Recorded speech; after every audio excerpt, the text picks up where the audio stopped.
Yeah, today I've got a little bit of chainsaw action going on because I managed to get some wood from supplier Rick. Thumbs up to you and the gang. It's in the car at the moment, but I need the car later on to take Mandy to do a few bits and pieces, so I got to empty the car out, and I thought, well, whilst I do that, I'll get the chainsaw. I need to sharpen the chainsaw, but I've got something else as well that I want to show you. Something else that I've bought to help me, to assist me in my job today. So I'll go and fetch it. I'll bring it out. It's brand new. I've got to unbox it.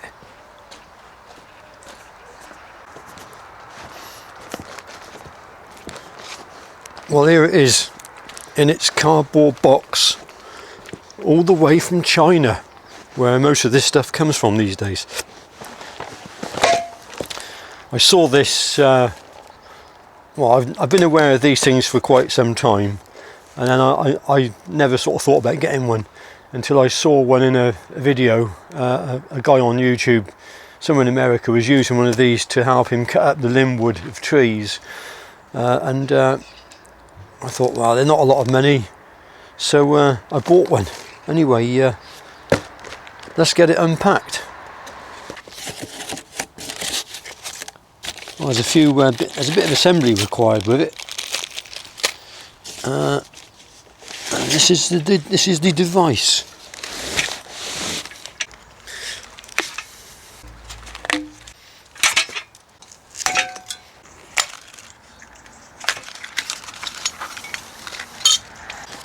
Suppose I better read the instructions. Do I know what I'm doing? Right, that's got to be that way because that's facing in. So that's like that, and then that other bit goes. So they're going to go there. The other bit must go in there. So even on a simple project like this, I'll tell you, I've had to consult the instructions because I wouldn't have known where all this went otherwise. But apart from that, it's a fairly straightforward thing to build. Now for the most awkward bit, that's got to go up and slot in there. Let's just move them bolts back a little bit, but keep the plastic washer there, and then that should slide in there nicely.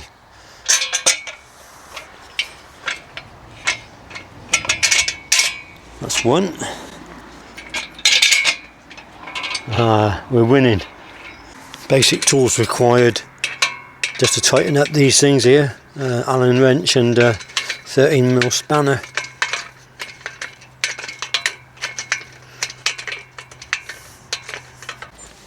So you've got these little extensions to put in there first of all, and it says use nut and washer, bolt and washer rather, and that simply goes through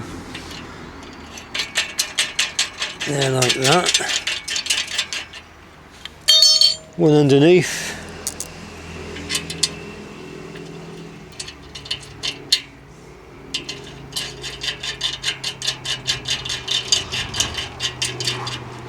Then tighten them up with the Allen key.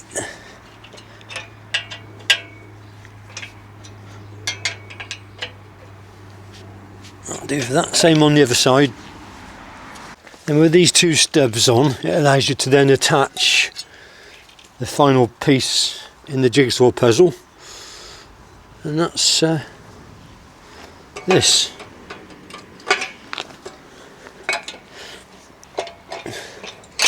That goes on there, and again the same bolts and washers secure that.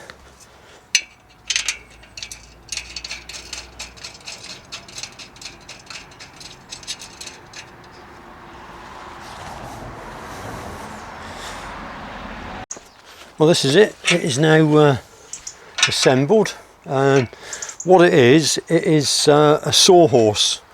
So it's made by a company called eSkde. I didn't get sent this. I bought this with my own money. After seeing this YouTube video, I thought, well, yeah, it's a handy bit of kit. It's not that expensive. It's something I'm not going to use that much, but it folds down flat, and you can store it away when you're not using it. So one of those things that when you want it, you want it. But just makes it easier to basically process smaller logs and limbs, etc. Tree limbs, not this sort of limb. Yeah, so I think the next thing to do is to get the saw ready and maybe try it out and cut a few pieces of wood with it. It looks reasonable build quality, I must say. It's not bad. Reasonably thick steel, weighs 20 kilograms. Not much more to say really. Easy to assemble. So a friend of the YouTube channel is a tree surgeon that works not too far away, and I'm allowed to collect on occasions a few pieces of wood for the wood burner. Pieces like this is a lovely piece of ash, and you can imagine when that's on the ground and you're cutting that with your chainsaw, there's a chance you just put the tip of the chainsaw into the ground, and as soon as you do that, you've immediately wrecked your blade. Your chain needs resharpening. But by using this device, I can hopefully put it in the Sawhorse, and it'll hold it for me. So I've never used it before, and there are settings. You can set this top section to different heights. It's set at its lowest height at the moment, so this is only a small piece of wood, so I don't know if it will hold it or not.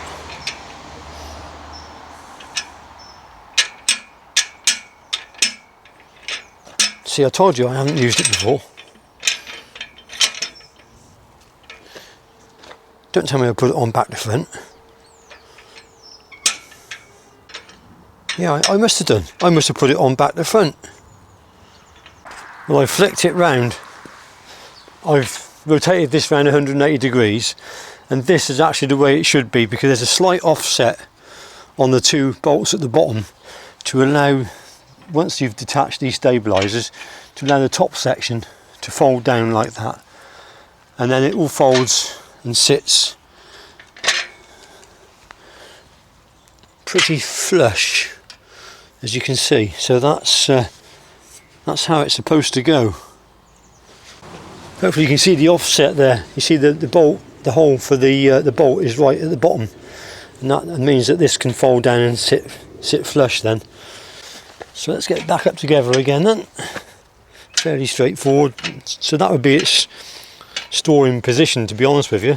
So just lift it up into place, move the stabilisers across, nip them up with an Allen key.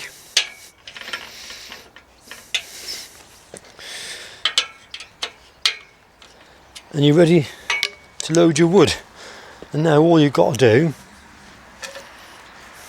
get the piece of wood you want to cut, put it through. So I can cut that, one cut there, 2, 3 cuts, and I haven't even got to move that piece of wood. Yeah, I like that.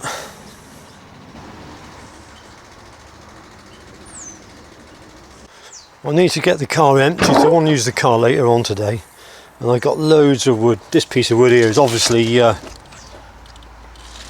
just a bit too big even for the Sawhorse, so that'll be cut on the ground.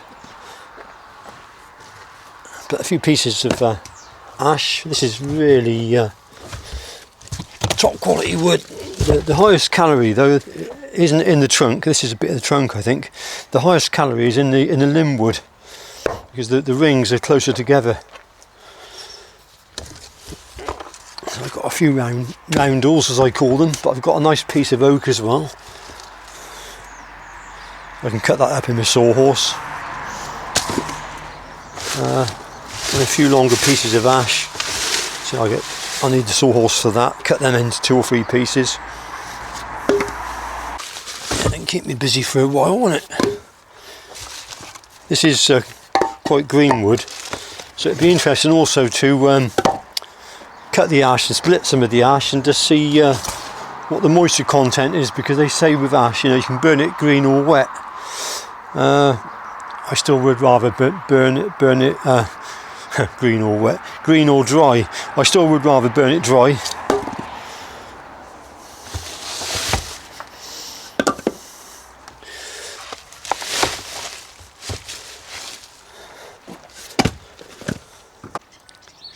This is something else I forgot I had. It's a file guide made by Oregon, and you simply fit your chainsaw file into it like that and then snap the clips closed. And they hold the file in place just like that, and then you've got guide angles on there so that you can file your chain. But the good thing about this guide is it's a depth gauge, so that these flat sections, they run along the top of the tooth, top of the chain, and your file is then at the right depth to form what they call the gullet.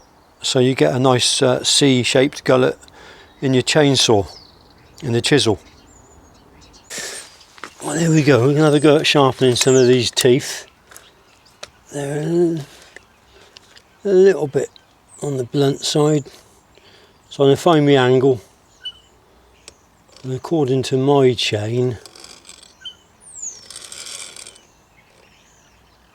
yeah, I'd say I'm on that angle there, 30 degrees, 30-degree angle.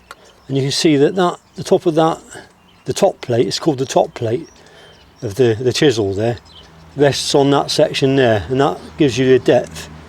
So now, line them up.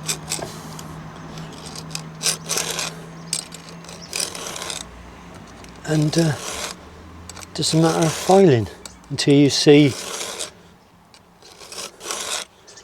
that tooth looking the way you want it to look. It's got a nice sharp point on it, so that one's done. Move on to this one here. You don't want to overdo it. Set the angle. I support the back of the tooth with my my finger as I push the file forward.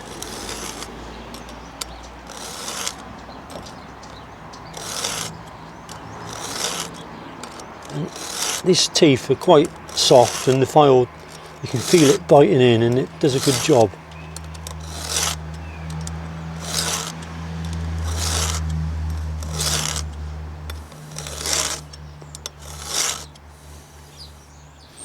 That's nice and sharp now. It's a job you don't want to rush. Just take your time and line that file up, and you can't go wrong with this guide, to be honest with you.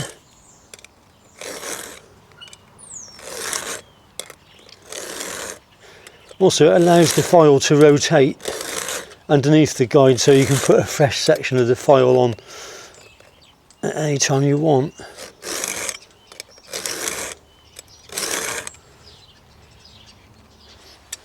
Beautiful.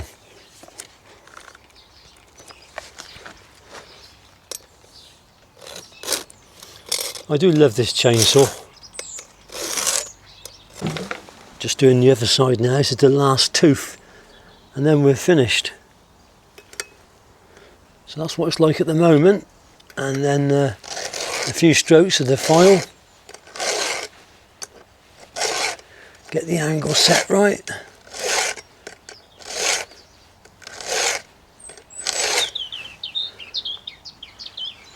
And that's beautifully sharp. That is just really sharp. In my last video, when I did a video showing the chainsaw in use, I got proper lambasted by a few of you saying, "Oh, you need your PPE." This is a pretty safe environment, really. I've made sure the area is clear. There's no trip hazards. Trip hazards are the worst, actually, when you're walking along with a chainsaw and trip. That's the most dangerous thing, really. But it's down to the individual what you want to wear. I mean, ideally I should have chainsaw leggings on, I should have a hard hat on, But I think the hard hat is more to, and the face mask thing is more to protect you from poking your eye out or banging your head against a tree when you're felling trees out in the forest. Well, here there's no trees around that are going to fall on my head. But obviously it's personal choice what you do. I'm not going to wear PPE apart from ear defenders. If I had the PPE, I'm probably going to buy myself a pair of chainsaw leggings at some point, but I don't do an awful lot of chainsaw work, to be honest with you. But accidents can happen, that's what can happen. So anyway, we're going to see how sharp my chainsaw is now. And it feels damn sharp. So I've got a few little nubs I want to chop off of these here, and then I'm going to log that up. Probably 1, 2, 3, like that, I think. Right, let's get the chainsaw going. Put my ear defenders on.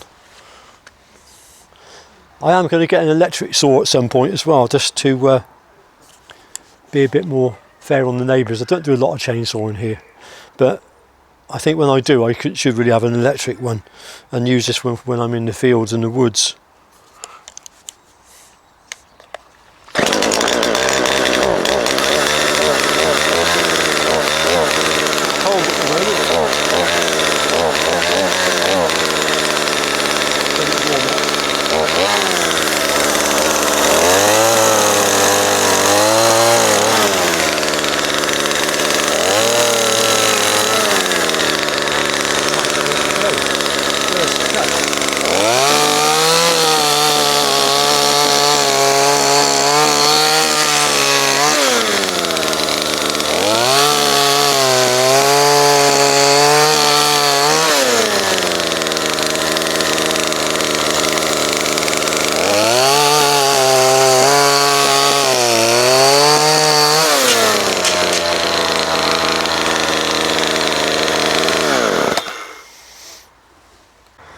Well, that was quite good. I was quite pleased with that.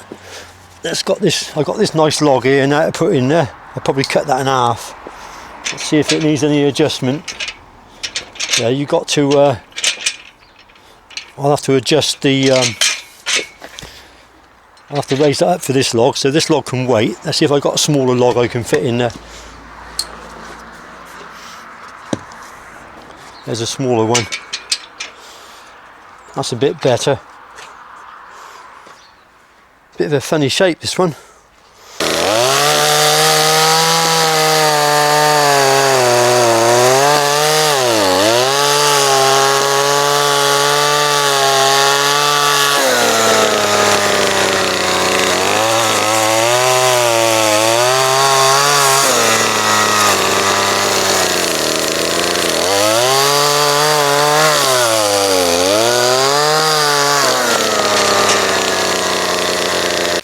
So now for this log, I've had to adjust the holder here to slide it through.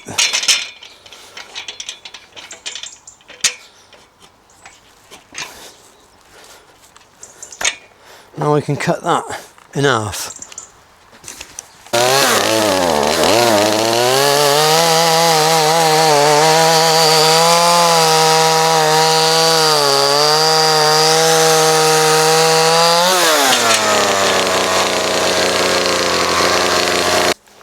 I think my saw's running a bit lean. I must admit, I am finding this Sawhorse, to this sort of scale of operations, where you're just producing firewood for yourself at home, perfectly fine. I would really like an electric chainsaw for this environment though, but I just cleaned the saw out. It had a lot of build-up of crap in the air filter, and I think it was running a bit lean. So anyway, hopefully it'll run a bit better. Let's have a go and see how it goes.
to adjust it again. Now it's a real-time adjustment going on.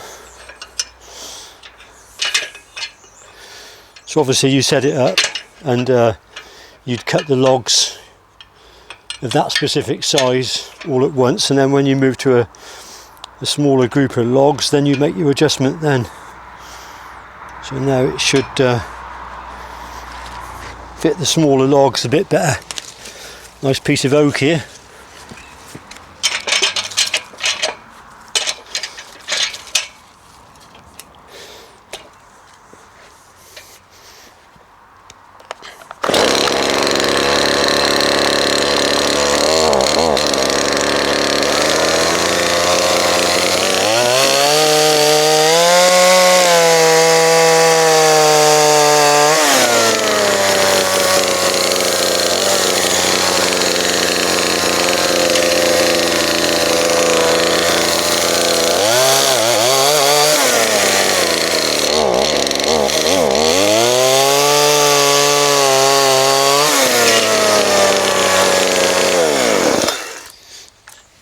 Move the trip houses out of the way.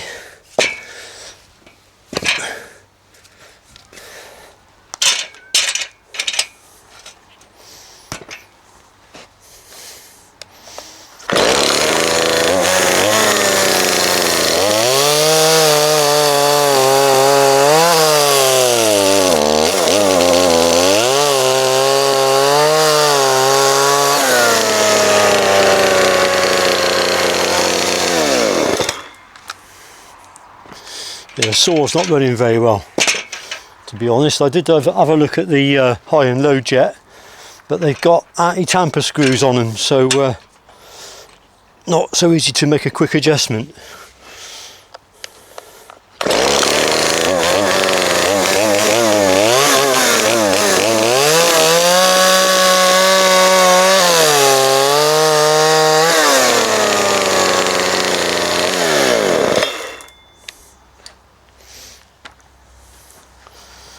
Well, that's it for these small logs.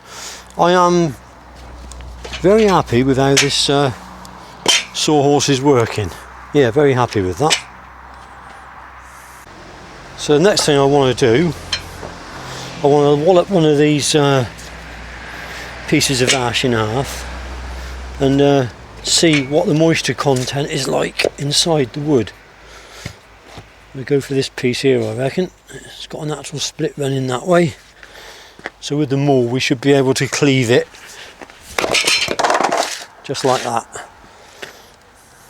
So I reckon you can burn ash wet or dry. Now we're looking for a moisture content of around about 20% or less to be really good in your wood burner. So I'm going to set my moisture meter up to wood. And first of all, we'll take one measurement there. So that's measuring 24.6 going that way, and going that way 24.8. So although they say you can burn it wet or dry, I would rather wait for that this season. So that's about it for this video. My poor old chainsaw's not running that well today. I think it needs a bit of adjustment on the jets. I think it's running a little bit lean. Two-stroke motors can be finicky, mind you. You've got to be continually fiddling with them to keep them on song, so to speak. So yeah, thanks for watching this video. My next job is to cut this one big log up there, and then I'll split all these up, and then these will be stacked out somewhere. I got a place down there I can put some, so I'll stack it down there, and it'll be exposed to the wind and the rain and the weather, but that's okay. It will gradually dry out, and then next year I'll move it into my new wood store that I'm hoping to build in the next few weeks. So thanks for watching this video. Hope it's been of help and interest to somebody, and I'll see you on the next one. Bye for now. Right, this log next, I think.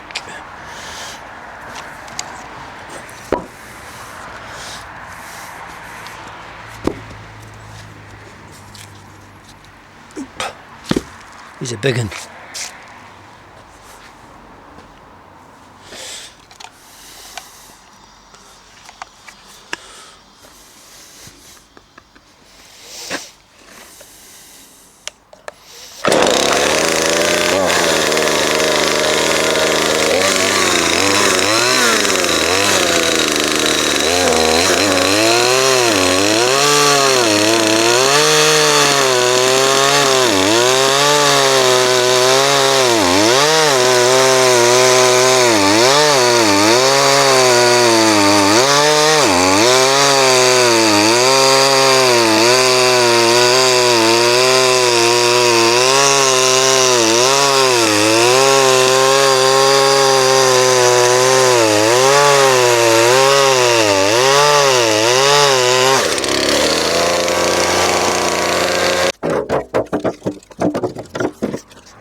Yeah, I'd say a worthwhile investment for the home firewood producer.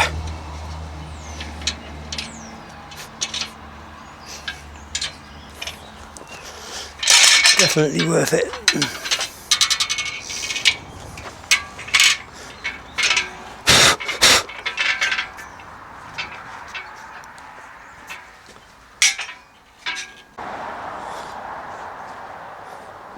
Now starts the therapeutic task of stacking the wood. Yeah, I've got a couple of pieces of wood down here to keep the logs off of the floor. I'm leaving a gap between the wall and the wood to let the air get through to them. And over the course of even in the winter they'll dry some it, but they won't be usable this winter.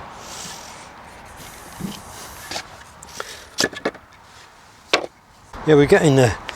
I've almost stacked up all that wood I processed now. Satisfying when you know you've got a stock of fuel in hand.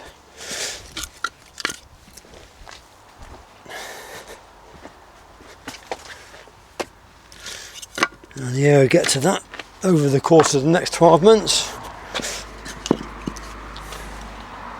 And I shall have some good fuel.